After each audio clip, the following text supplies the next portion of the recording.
Bonjour, nous allons voir les effets secondaires de la famille des quinolones. Alors, l'un des premiers effets secondaires retrouvés est le risque d'arthralgie. En effet, les patients sous quinolone peuvent se plaindre de douleurs de raideur articulaire.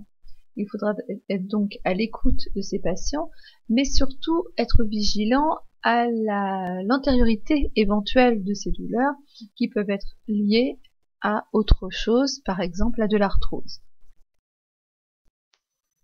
Un autre risque lié à l'administration des quinolones, c'est l'apparition de tendinopathie. Cette apparition de tendinopathie est surtout liée à l'administration concomitante avec des corticoïdes qui vont majorer le risque de tendinite et de rupture du tendon d'Achille.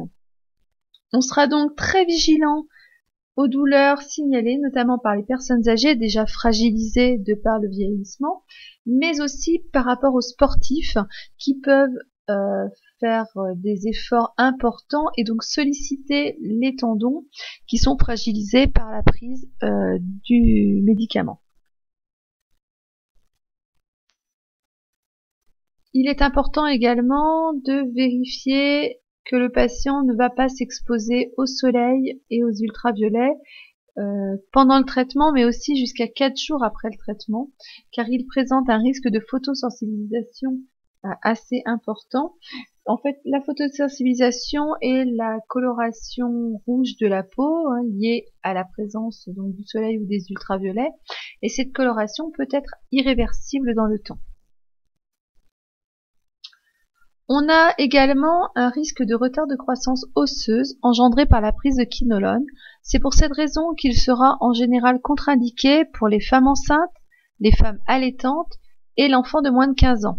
En effet, cette action de retard de croissance osseuse agit sur le fœtus, passe à travers le lait et donc peut agir sur l'enfant en bas âge, et donc on choisira de l'éviter jusqu'à environ 15 ans puisque pour la plupart des êtres humains, la croissance à 15 ans est déjà bien avancée.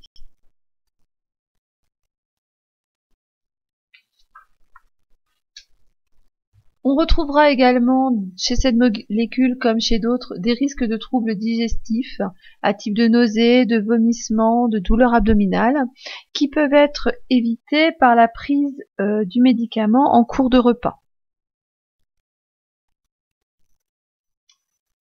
On sera également tout particulièrement vigilant chez le patient prenant des antivitamines K car l'association de quinolone et d'antivitamine K peut entraîner une potentialisation de l'action de l'antivitamine K et donc l'apparition de signes hémorragiques chez le patient.